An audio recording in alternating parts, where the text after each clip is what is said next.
The views expressed on this podcast are our own and do not constitute legal advice, nor do they constitute an attorney-client relationship. They also don't represent the views of anyone's employers. Hope you enjoy the podcast.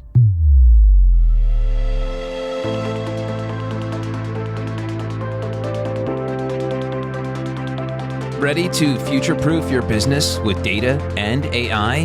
This is Trust with Dominique Shelton-Leipzig. Conversations about navigating the complex and evolving landscape of data protection, technology, and society. Here's Dominique. Hello, Professor Suresh Venkatasubramanian. It's an absolute privilege to introduce you as Director of the Center for Technological Responsibility at Brown University. You are a leading expert on the societal impacts of AI. You recently served on the White House Office of Science and Technology Policy, where you co-authored the blueprint for an AI Bill of Rights. Beyond your technical work, what has really been impressive to me is how much you have distinguished yourself with a record of public service, including advising government commissions on privacy and preventing discrimination in automated systems. Dr. Suresh Venkatasubramanian, welcome to the podcast. Thank you for having me, Dominique. So before we dive into some of your actual work, how did you become interested in becoming a research scientist to begin with, and then AI in particular? So one of the funny things about my original interest in computer science was that AI was a part of it. I think reading about Alan Turing, reading about Turing machines, reading about the Turing test, these are things that I remember from my childhood, as well as, many other kids writing my own video games, trying to sort of implement them on very, very old computers that are now in museums, sadly, at the time. So that's where I started from. And I was interested broadly in all aspects of computer science. I was particularly interested in the mathematical side of computer science. And in fact, that's where I first started my work. When I went to grad school at Stanford, I was dithering between actually working in AI and working in theory, theoretical computer science. And I ended up working in theory for a while. And that's sort of my heritage and the way I approach questions as that mathematical framework. So that's where it started. And I think over the years, I moved into different areas. I was working in an area called computational geometry, which tries to reason about geometric objects and design algorithms to solve problems on them. That led me to thinking about not just geometry in the sense of our two-dimensional, three-dimensional geometry, but high-dimensional geometry, which, as it turns out, is the basis for all the machine learning and AI, right? Thinking about objects in high-dimensional spaces and finding patterns in those spaces. And the one thing led to another. I ended up thinking about data mining, machine learning, an area I came to actually quite late in my career, relatively speaking. And then soon after that, I started thinking about what would happen once everyone is using machine learning everywhere. And that very quickly became a question of, okay, how are we going to trust the systems we're using? And then one thing led to another, and here I am. Well, it's a fascinating journey. And really, you were literally just right in the eye of what I would call the most monumental attention on technology that I've seen in my career. And it's been about 30 years practicing law that I've seen so much, but I've never seen so many headlines and so much attention about technology, and in particular, AI. This must be very exciting for you, given everything that you know about it. But what are the biggest misperceptions that you think are out there when you see all these headlines about AI? There are misperceptions about what computer science is as a field and what AI's relationship to it is. There are, misperceptions about what it is that we think of as technology. So what do I mean by that? It is often the case, and is often an argument pushed by some, that technology is what is handed down to us by those who make it. That's all it is. If there's something we don't like about it, if there's something that we don't think is right, that's our problem. It's not the technology's problem, because that's what it is. And I think as a computer scientist, I find that perspective disturbing and disappointing, because computer science, if anything, is very, very flexible. It's very, very malleable.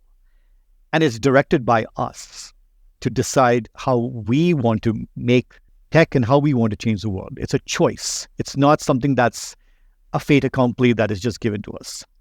And so as a practicing computer scientist who knows that we can choose to ask questions a certain way, we can choose to design solutions that benefit everyone, to say that we can't, or that it's difficult, or that it's going to limit innovation, or it's going to make it harder to do the work, I think it's just fundamentally wrong and so lacks imagination. But the problem is that for those of us who aren't that familiar with technology, we don't have the resources and the knowledge just to push back and say, no, I don't think so. I think we can build better. I think we can do better. And if I want to convey, perhaps one thing to those who are thinking about the use of technology, who may not be technologists themselves, you should say, you should be very free to demand what you think is necessary. And we can provide that.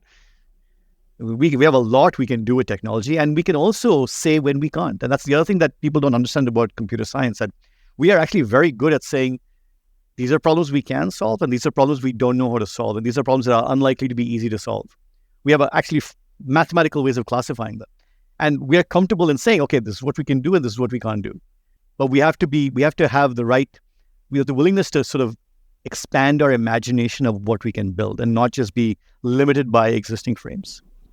So much there to unpack, and also so empowering to hear you talk about how much control that humans actually have in this process in technology, and how much we can actually collaborate with research scientists such as yourself, the computer scientists, to develop solutions that work for everyone. One of the things I've been really thinking about a lot is, is it okay if I call you Suresh on the podcast? Absolutely. It's weird any other way. It's interesting. I mean, I went to Brown University, and every time I see a professor at Brown, I just want to say professor or last name. But here, I mean, we're sitting here speaking relatably, and I really appreciate you letting me call you Suresh. But one of the things, seriously, I've been really thinking about is the degree to which business interests align with some of the headlines that I've seen. Early detections of cancer with AI, achieving wonderful achievements in educational opportunities and financial benefits through AI. There's some wonderful things that are anticipated for our global GDP. I understand from McKinsey that we're expecting $7 trillion added to the global GDP, potentially in the next 10 years, just based on generative AI. This is all so exciting, but I also see concerns about algorithmic disparate impact, privacy, IP concerns, accuracy. Those articles are often expressing that there's a tension between this exciting view and this dystopic view and business interests. And when I think about the conversations I have with CEOs and board members around the world, they want their brands to be trusted.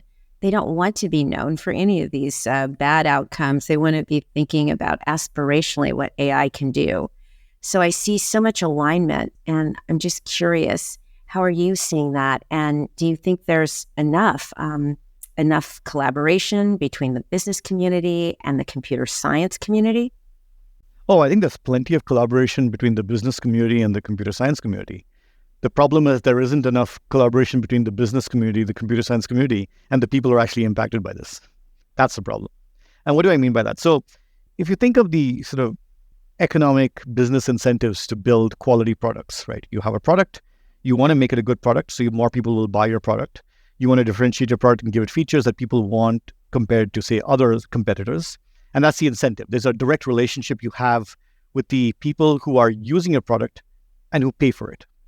The problem, I think, that we're seeing with a lot of the harms associated with technology is that we've somewhat disconnected this relationship.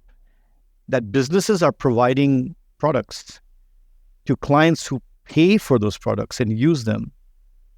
But the impact is being felt by people who are none of these, who are essentially the data that gets fed into these systems, but who have no voice in these economic transactions, these financial transactions. If hiring software is being used to decide whether I go forward in an interview process, I am not the person who made the software. I am not the person who buys the software. That is a different relationship. But I'm the one who's being affected by it. And so my concerns as an individual, my concerns as a member of a community are not being heard in this design. And to me, I think it's not the only source of problems, but it's one source where if we are saying that we want to allow innovation to function and work and businesses to do what they do best, which is, make products in a way that's efficient and, financially reasonable and cater to the customers, we've disconnected the relationship to the people who are being impacted the most because of ad-supported revenue generation, because of rampant data collection, for many reasons. I mean, there are many reasons why this has happened, right? But because of that, businesses are no longer able to be responsive to those who are most affected by the tools they build. So how are you going to build products that serve everyone if your livelihood in your business does not depend on hearing from everyone? And the only impacts you face are, to some extent, and to a very small extent, frankly, reputational impacts that are a concern, but are not the same thing as the concerns that affect your bottom line. It's interesting because the corporate community that I represent and meet with on a regular basis sort of tell me just the opposite, that they are concerned about how their brand appears on a bigger scale. They don't want to be associated with bias, IP violations, inaccurate data, and so on. They're interested in figuring out how to resolve this and how to avoid these things ahead of time, not waiting for a disastrous headline that involves their product and their brand related to AI. They want to have it all be, for the most part, you can't guarantee and future-proof against every harm, but for the most part, they want to be known for the good things, finding cures, elevating education, advancing the employment process. So I think there's a disconnect here between what maybe the perception is, that is just pure transactional business-to-business licensing AI to business providing AI. And we've been looking at some of the bank failures and other things like that. How quickly a company can be here today and gone tomorrow without necessarily the impacts being actually outside of them. Just a social media viral situation associated with a perceived term can make the difference between a business being here today and not here tomorrow. And so let's just go on the hypothetical, just humor me here. If we take the position that at least some listeners to this podcast would like to avoid harms that are leading businesses, and they want to avoid harms with AI, even if they won't harm their particular business customer, but they're looking at society at large, and they really want their brand to be synonymous with data leadership and innovation and all of those things as they use AI. Is there anything in the White House AI Bill of Rights that you were deeply involved in? Is there anything in there that could be helpful? And if so, maybe talk with us a little bit about what that document is, and we'll make sure to put it in the podcast notes. What is that document? What role can it play?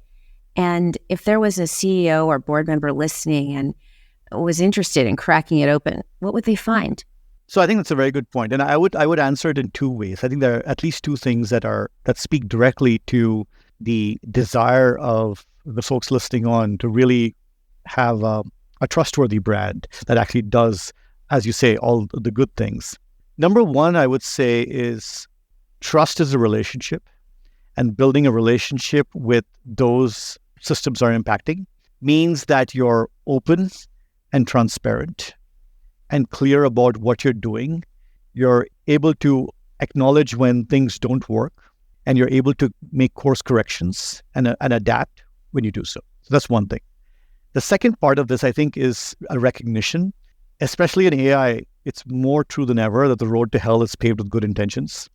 In many, if not all, of the most egregious cases of harms coming from technology, it is not the case that the folks who are developing the system thought they were doing something bad. They genuinely thought they were trying to improve a system, make it better for people. And yet in the very desire, in the seeds of that desire to do good, became the problem of it actually overreaching and doing bad. So I think two things to remember. There is no free lunch when it comes to AI systems, that you can get benefit, but not for free. And you have to be very thoughtful and careful about it. And you have to build trust through transparency and accountability with those you are impacting. How do you do that? So you asked about the Bill of Rights. The Bill of Rights is a document that has many parts to it. The first part, the most important part, is 5 principles to protect people in an algorithmically driven society. Basically saying that systems that affect people in any material, impactful way should be safe. They shouldn't harm us. They should be effective. They should do what they're promised to do. They shouldn't discriminate. They should use our data conservatively. They should be clear and explainable. And they should account for failures by allowing backups. ways to talk to people, right? Not just for fully automated systems. That's it. 5 principles, very simple. And the rest of it, of course, is as you have, I know you've spent a lot of time studying all these different documents and frameworks, a technical companion that says how you might go about achieving this. So getting back to our point about trustworthiness in brand and relationships, and acknowledging that in order to achieve the good that comes with technology, you have to be very conscious of the risks and the bad at the same time. Throughout the document, we have guidelines for how to do reporting, how to do independent evaluations, how to bring stakeholders into the design process from early stages. You can think of all of these, and I didn't think of this till you asked the question, but you can think of all of these as ways to build trust with those that you're impacting. And there are specific technical mechanisms as well as governance mechanisms to be very clear and open about what you're doing that doesn't work, what you're doing that does work. I think of, for example, work in computer security, where there's a rich ecosystem of companies whose job it is to find bugs in systems, to find security breaches. Now, they don't go and just tell the whole world there was a security breach. That in itself is a breach of trust. They go and tell the company, say, hey, you need to fix this. You need to fix this problem. But they don't also keep quiet about it. They say, once you fix it, we're going to tell the whole world what happened. And you can say that you've already fixed it. But other people need to know so that no one else makes the same mistake next time. There's this collective learning and growth, even as mistakes are made. And that's okay. As you said, right, we can't be perfect from day one, but we can learn from mistakes and be transparent about them. So I think building in that trust, that transparency, that accountability, acknowledging that independent evaluation is actually a good thing because it helps build that trust, and being realistic and conservative about what technology and AI can do for you, not buying into the hype, are important parts of doing what you are saying, companies want to do, which is build these reliable brands. And this is where the Bill of Rights can help. This is so helpful. And I love how you focused on trust here, because it's a word I've been thinking a lot about, the podcast name, but also because it is reflected in draft legislation in 37 countries and 6 continents. They're called trusted legal AI frameworks. So legislators are working on this, on terminology to capture and codify the word trust. And I understand the Europeans will have their law, at least it looks like, heading towards adoption in Q4 2023, but also that the scientific community is looking at the word trust. And I hear our business leaders and looking at their annual reports, and for public companies, a lot of use of the word trust. So it seems like we all want to get there. And then the question is, how do we do that? And triangulating and cross-pollinating. So I think that's what I heard you say, Suresh. That is taking scientific information from the technical companion in the AI Bill of Rights and absorbing that as business leaders, and then reaching back out to impacted communities and evolving together might be a recipe, in there somewhere for trust to emerge. Of course, that brings me to another question. I see that as an outcome, but what motivated you to begin with? How did you get into this field? So when Dr. Alondra Nelson first joined, I think, OSTP, she had this very clear idea that when we talk about science and science policy advising, we have to think about society as well. So she, the division that she led at the time was originally named Science, but she renamed to Science and Society. And that's very important. I think from early on, it was very clear. And, I joined a few months in, and she joined, in the beginning of the first day of the administration, that we are at a moment where the question is no longer how we can generate policy to help foster the growth of technology. That has been successful. The question is, how do we generate policy to navigate and guide technology as it impacts society in a way that's beneficial for all? That was the call of the moment. And so a Bill of Rights, right, protections for people in an AI-driven society is a natural way to think about this. It's not putting the technology first. That's not what we want to do. It's putting people first. And saying, technology will come and go, they'll evolve, they'll change, that's fine. But the fixed points are us. We are the ones who are experiencing tech. What do we want? And that was the guiding motivation for putting together this document. And that's why it looks different from, say, for example, a risk-based approach or a lot of the other product safety-based approaches that you see that are also reasonable approaches, but are putting the technology first in the center and saying, okay, this is the object we're studying. How do we make it safe? We're saying, no, we're putting people at the center. We want them to be safe. Technology needs to adapt to what we want, not the other way around. So thank you for that. And at that motivation, and also it's a pretty significant departure from the focus that has been in the creation of technology up to that point. So this is really representing is it fair to say, a sea change in terms of perception?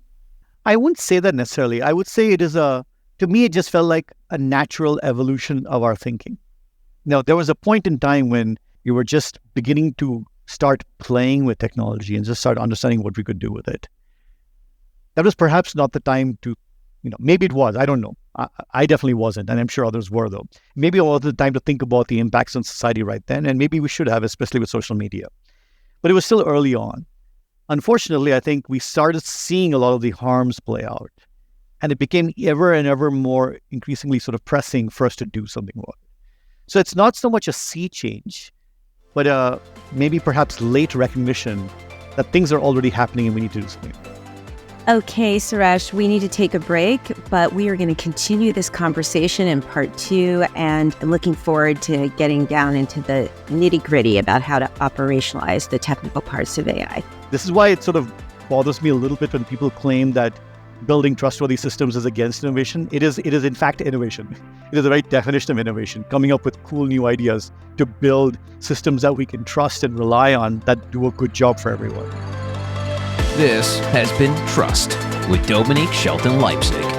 If you want to future-proof your business's investments in data and AI by adopting data leadership in privacy, security, and trusted AI legal frameworks, go to DominiqueSheltonLeipzig.com. Trust, responsible AI, innovation, and data leadership is a production of Forbes Books.